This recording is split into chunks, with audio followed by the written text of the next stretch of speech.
এই স্টোরির আগের পার্ট ডেসক্রিপশনে লিঙ্ক দিয়ে দেবো, সেখানে প্লেলিস্ট থেকে চেক করতে পারেন। গল্পের নাম torture with love, part 6। Mayank তার ল্যাপটপ খুলে তাতে কিছু একটা করল। কয়েক সেকেন্ডের মধ্যে মায়াঙ্ক অভয়কে একটা লোকেশন বলে দিল, যা শুনে অভয়ের চোখ ছোট হয়ে গেল। সে মায়াঙ্ককে বলল যে তাকে সেখানে যেতে হবে। মায়াঙ্ক মাথা নেড়ে হ্যাঁ বলল। অভয় মায়াঙ্ককে নিশি যেখানে আছে সেখানে নিয়ে যেতে বলে।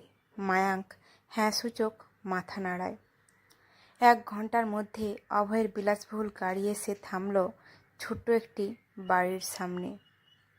মায়াঙ্ক আর অভয় গাড়ি থেকে বেরিয়ে আসে। তারপর মায়াঙ্ক সেই ছোট্ট ঘরের ভেতরে অভয়কে নিয়ে যায়। সেই ঘরের মধ্যে এক মহিলা ছিল, যার নাম রমা।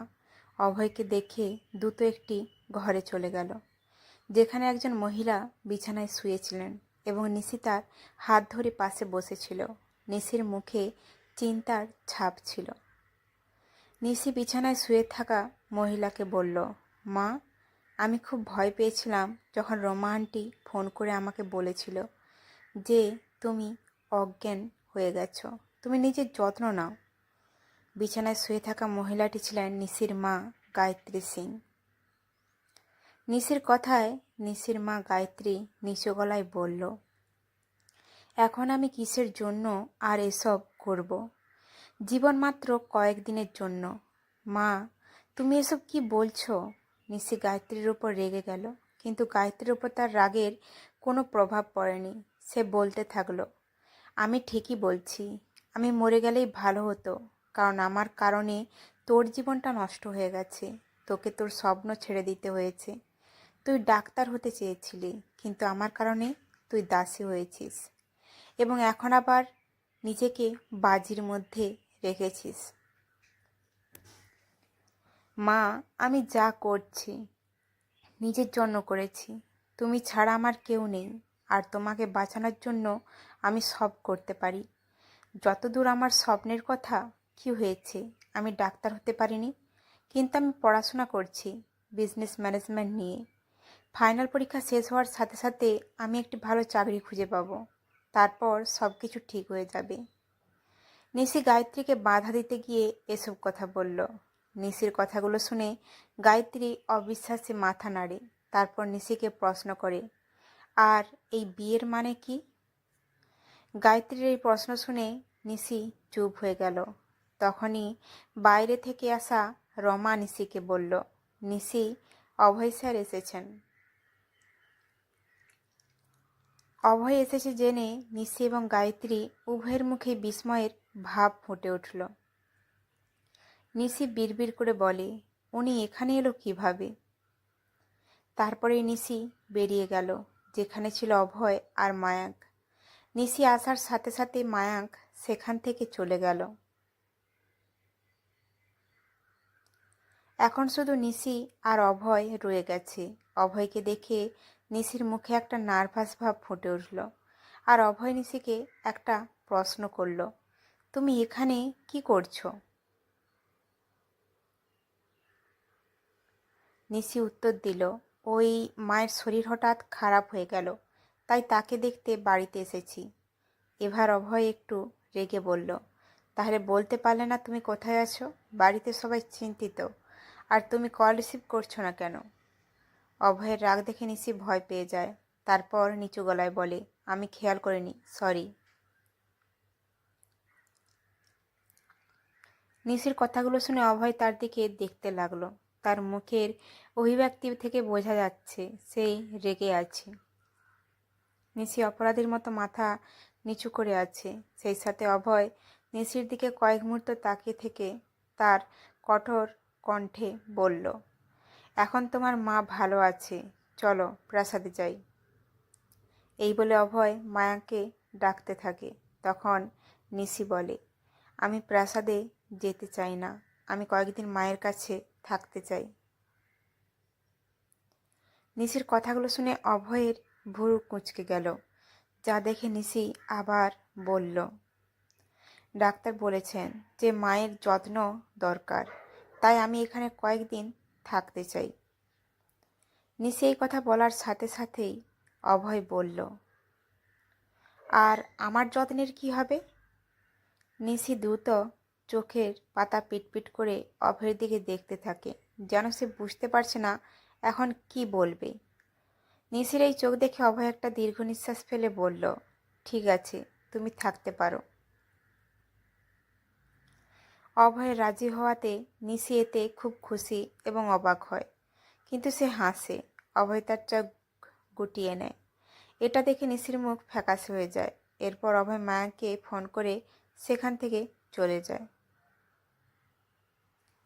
অভয় চলে যেতেই নিশি একটা দীর্ঘশ্বাস ফেলে মনে মনে বলল, তার চোখ খুবই ভীতিকর এবং তার কণ্ঠস্বর মনে হয় যেন গাব্বার সিং কথা বলছে। ঠিক আছে, তুমি থাকতে পারো, অহংকারী কোথাকার। নিশি অভয়ের কপি করে, তারপর মায়ের কাছে যায়। গায়ত্রী তাকে জিজ্ঞেস করলেন, অভয় কেন এসেছে? নিশি সব খুলে বলল। গায়ত্রী ওর মাথায় হাত বুলিয়ে দিয়ে বললেন, নিশি, এখন তোর বিয়ে হয়ে গেছে, তোর এইসব খেয়াল রাখা উচিত। না জানিয়ে এভাবে উধাও হয়ে যাওয়া ভালো কথা নয়। নিশি হ্যাঁসূচক মাথা নেড়ে মায়ের কোলে মাথা রেখে শুয়ে পড়ে। গায়ত্রী তার চুলে হাত বুলিয়ে দিতে শুরু করে। সে নিশিকে একটা প্রশ্ন করল, নিশি, তুই কি এই সম্পর্কে সুখী, তাই না? গায়ত্রী কথাগুলো শুনে নিশির মুখ ফ্যাকাশে হয়ে গেল। তারপর ঠোঁটে একটা মিথ্যে হাসি দিয়ে বলল, হ্যাঁ। অন্যদিকে অভয় চৌধুরী ম্যানশনে পৌঁছেছিল এবং সবাইকে জানিয়েছিল যে নিশি তার মায়ের বাড়িতে রয়েছে। সবাই স্বস্তির নিঃশ্বাস ফেলে আর নেত্রা চোখ বুজে। কিন্তু দাদি এতে খুশি ছিলেন না। নিজের রুমে এসে নিশিকে কল করল। তুমি সেখানে কিভাবে থাকতে পারো? আমি তোমাকে অভয়ের দেখাশোনা করতে বলেছি, তাই না? ওপাশ থেকে নিশির মৃদু গলা ভেসে এলো, দাদি, মায়ের শরীর খারাপ হয়ে গিয়েছিল, তাই এখানেই থেকেছি, 2-1 দিনের মধ্যে ফিরব। দাদি নিশির কথাটা মোটেও পছন্দ করলেন না, কিন্তু তিনি কথাটা ভেবে বিনা দ্বিধায় বললেন, ঠিক আছে, তবে তুমি আজকেই মাত্র সেখানে থাকতে পারো। দাদি মাত্র 1 দিনের জন্য রাজি হয়ে গেলেন। নিশি ততক্ষণে খুশি হয়ে উঠল, বলল, হ্যাঁ।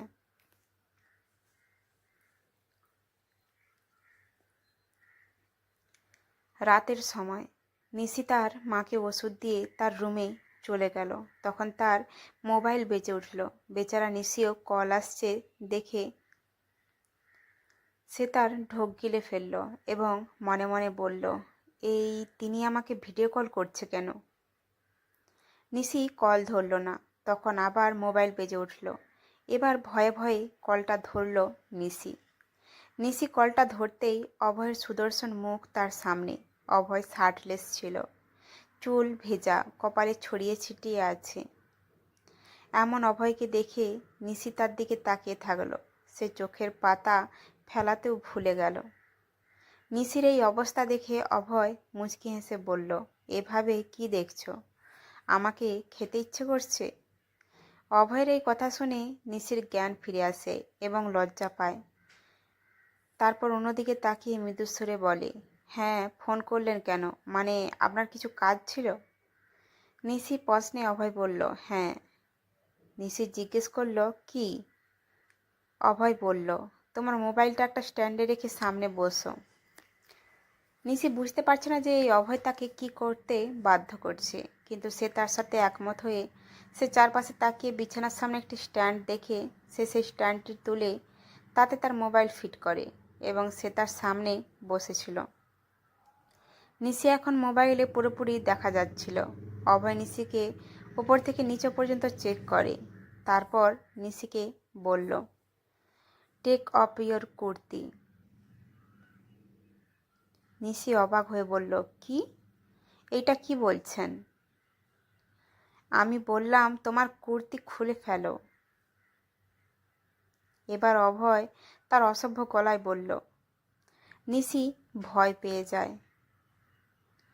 যদিও মোবাইলে অভয় ছিল, কিন্তু নিশিকে ভয় দেখানোর জন্য তার এটাই যথেষ্ট ছিল। তারপরও নিশি অভয়ের কথা শোনে না। অভয়ের মুখ কালো হতে থাকে, যেন সে খুব রেগে যাচ্ছে। এইভাবে অভয়কে দেখে নিশির মনে হচ্ছে সে মোবাইল থেকে বের হয়ে তাকে খেয়ে ফেলবে। করছি।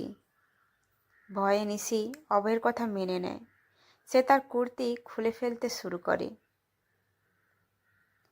নিশির লজ্জা লাগছিল, তাই সে এই কাজটা খুব আস্তে করে করছিল। তখন অভয় আধিপত্যপূর্ণ কণ্ঠে বলল, ডু ইট ফাস্ট। নিশি আবার ভয় পেয়ে যায় এবং পরের মুহূর্তে সে তার কুর্তি খুলে ফেলল। এখন সে অভয়ের সামনে অভ্যন্তরীণ পোশাকে রয়ে গেছে। ভয়ে নিশি এইসব করছে, কিন্তু সে খুব লজ্জাবোধ করছিল। তার গাল লজ্জায় লাল হয়ে গেছে, চোখ নিচু হয়ে গেছে। সে তার মুঠি চেপে ধরেছে। এখন অভয়ের চোখ নিশির দিকে স্থির হয়ে গেল। সে নিশির দিকে খুব তীব্রভাবে তাকিয়ে আছে। তার মুখ, তার ঝুলে পড়া চোখ, ঠোঁট কিছুটা নার্ভাসনেসে কাঁপছে। তার ঘাড়, তার বুক, তার কোমর, পেট, নাভি, তার সমস্ত শরীর, সেই দিকেই অভয়ের তীব্র দৃষ্টি পড়েছিল। নিশির মনে হচ্ছিল যেন অভয় ওকে স্পর্শ করছে। নিশি অনুভব করছিল ওর সারা শরীর গরম হয়ে যাচ্ছে। নিশি, আমার চোখের দিকে তাকাও। অন্যরকম উত্তেজনাপূর্ণ কণ্ঠে অভয় নিশিকে তার চোখের দিকে তাকাতে বলল। প্রথমে নিশি লজ্জা পেলেও তার আস্তে আস্তে তার ঝুলে পড়া চোখের পাতা তুলে অভয়ের চোখের দিকে দেখতে লাগলো। নিশি যখন অভয়ের গভীর ধূসর চোখের দিকে তাকালো, সে এমনভাবে তাকিয়ে থাকলো যেন অভয় তাকে সম্মোহিত করছে। নিশি, তোমার আঙুল দিয়ে তোমার শরীর স্পর্শ করো।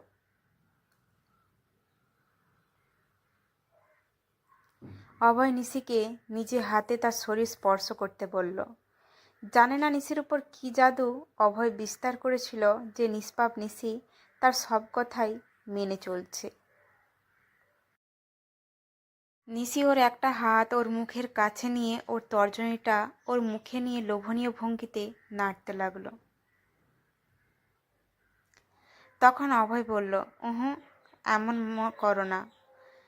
আগে চুল খোলো, তারপর নিজেকে স্পর্শ করো। নিশি তার চোখের দ্বারা হ্যাঁ বলে চোখের পাতা ফেলায়। তারপর নিশি অভয় যা বলে তাই করতে শুরু করে। নিশি প্রথমে তার বাঁধা চুল খোলে। তার চুলগুলো পিঠে ঢেউয়ের মতো ছড়িয়ে পড়ে। চুলগুলো খোলার সাথে সাথে নিশিকে আরও আকর্ষণীয় দেখাতে শুরু করে। এক ভুরু কুঁচকে অভয় গভীর কণ্ঠে বলল, পারফেক্ট।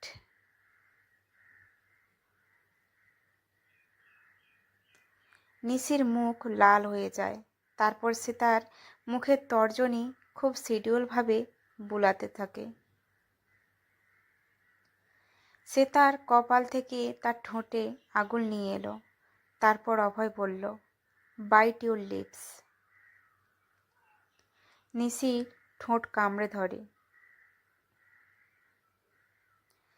Very hot. অভয় নিশির প্রশংসা করলে নিশি দ্রুত শ্বাস নিতে শুরু করলো। সে তার ঠোঁট থেকে তার গলায় তার আঙুল নিয়ে গেল, তারপর কোলার বনে, তারপর ক্লিভেজে। এখানে অভয় আবার বলছে, পিঞ্চ দ্যাট মোল। নিশি তার তিলের ওপর প্রেস করে। এটি ব্যথা করে এবং তার মুখ থেকে একটি আওয়াজ বেরিয়ে আসতে চায়, কিন্তু সেটি বন্ধ করে দেয়। তখন অভয় বলে, ডোন্ট স্টপ ইউর মর্নিং। নিশি ধীরে ধীরে মাথা নেড়ে হ্যাঁ বলে। সে আবার তিল প্রেস করে এবং এইবার সে চিৎকার করে, আহ।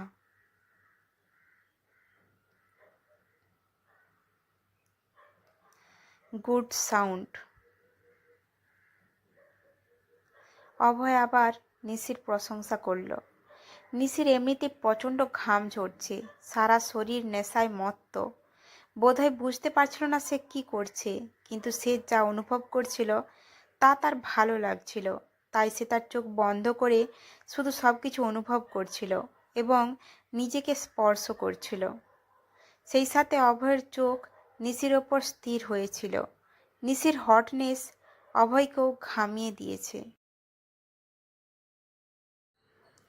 নিশি আঙুল দিয়ে সব জায়গায় নিজেকে স্পর্শ করতে থাকে। So Messi but looking beautiful. Those bite marks look great on your body. আর নিশিকে শুধু অভয় প্রশংসা করে যাচ্ছিল। এসব করতে করতে ঘন্টার পর ঘন্টা চলে যায়। নিশির অবস্থা খারাপ হয়ে যায়। সে নিজেও জানে না সেই মুহূর্তে কতটা হাহাকার করছে। অভয় তাকে পাগল করে দিয়েছে, এতটাই পাগল যে নিশি তার সব জামাকাপড় খুলে ফেলতে শুরু করেছে। সে এখন সব কিছু চাইছে। নিশি তার ভেতরের পোশাক খুলে নিতে শুরু করলে Nishi stop, now go to sleep. হঠাৎ অভয় নিশিকে ঘুমাতে বলতে শুরু করলে। নিশি মুখ ফুলিয়ে পরের মুহূর্তে সে কাঁদতে শুরু করে। It's hurting, I need something. Nishi ওর নিচের শরীরের দিকে ইশারা করতে করতে একথা বলল।